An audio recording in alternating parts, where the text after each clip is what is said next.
Alright, what I'm going to be showing you today is the Lews Mach 2 speed spool.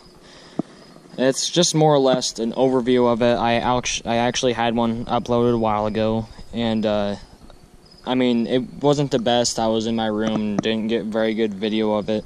I mean, I had some other rod and reels in there, but I want to just focus on this reel itself. Well, the combo. Now, I have a 7-foot Mach 2 speed stick, and I have the 7:5:1 gear ratio Mach 2 speed spool. Overall, it's a sleek design. It's a 7:5:1 gear ratio, has 10 ball bearings, and really just by itself, it's super slick.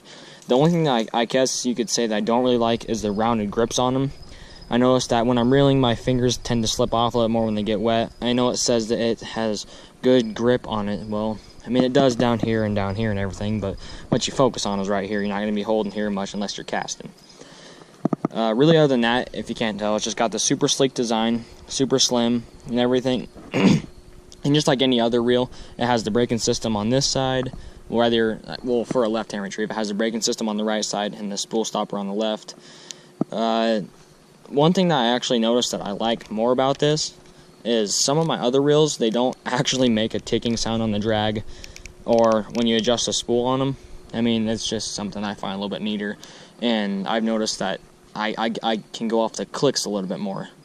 The casting and everything is great on it. I mean, like, super easy and everything, other than I just got stuck in a tree.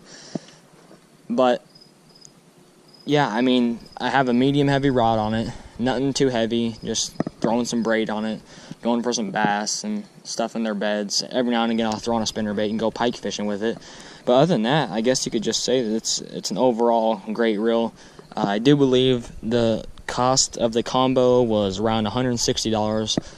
I was at Sportsman's Warehouse, and just the reel by itself, I do believe, was like $120 or something like that, right around there. So the reel is the main part of this. You can go buy the rod and the reel by itself, obviously, but if I were to recommend a Lews reel, I'd go with this reel over the American Hero. Not only is this one a little more expensive, a little more high-tech, a little bit newer and everything, but it has a good feel to your hand, great casting. I mean, I hardly ever get bird's nest, whether it be I have a good setup on my braking system and everything, but I just like the reel overall.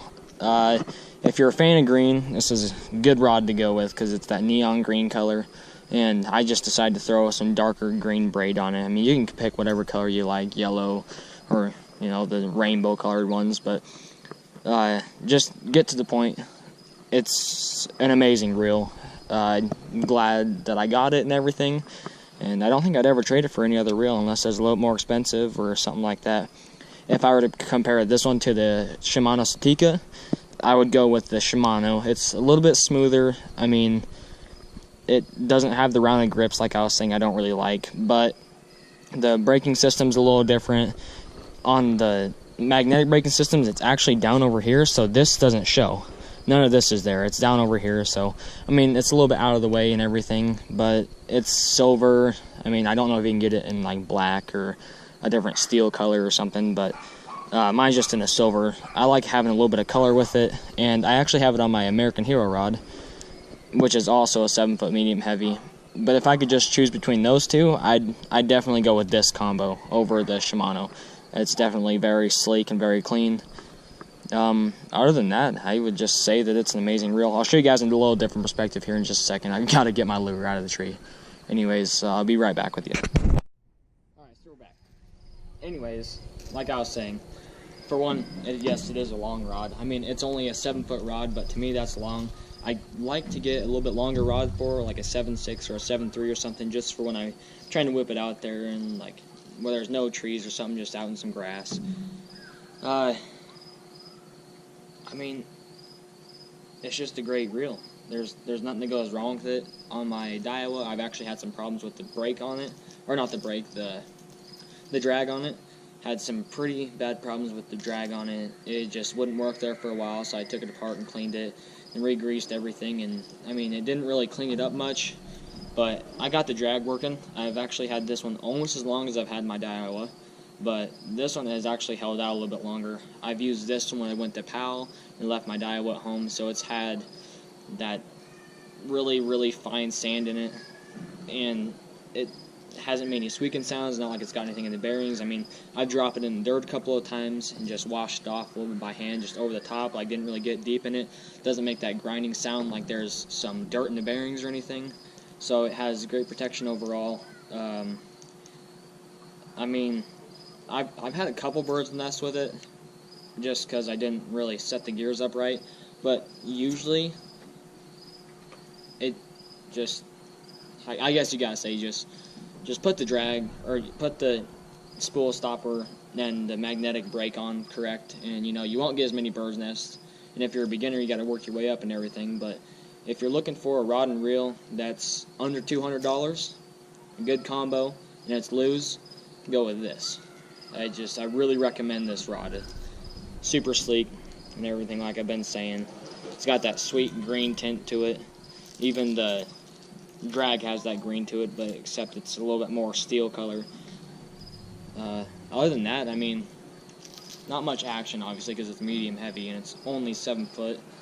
But I haven't had any problems with the rod, no cracking or breaking anything. I've actually watched a couple videos of people who had just got some brand new Mach 1s, and their rod has like broken down at the bottom of it. Weren't even using any heavy lures, didn't get caught in the trees or anything. They're out in the middle, and just it snapped.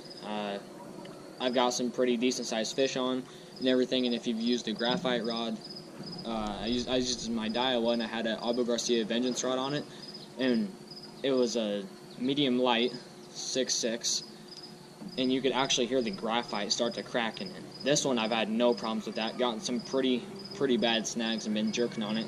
Never heard any cracks, nothing.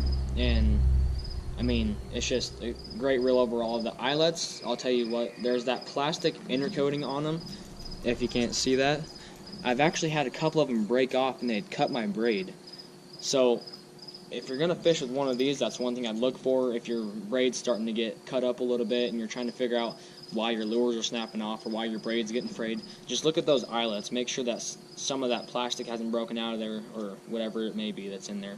Just look for that stuff. So there's some minor ticks to the rod and reel and stuff, but the only tick I can say about the reel is every now and again the thumb release button can sometimes get stuck, whether it be it's just an error for me not clicking it hard enough or not.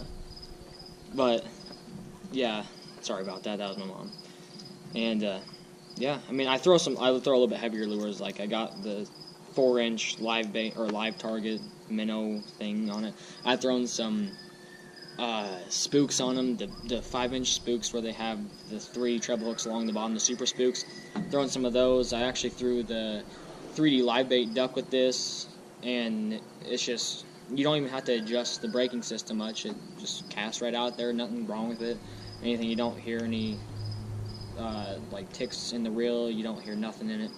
And I mean, I use it quite a bit, almost every day, like all the time on the weekends. Just as much as I can get out and fish, I use this rod. I could say that this is one of my main rods and reels that I use, whether it be I want to go to topwater and I have topwater on my other rod. It's just got to be this reel. This rod and reel combo is just very, very nice. So I recommend the Lews Mach 2 Speed Spool. Sweet. See you guys.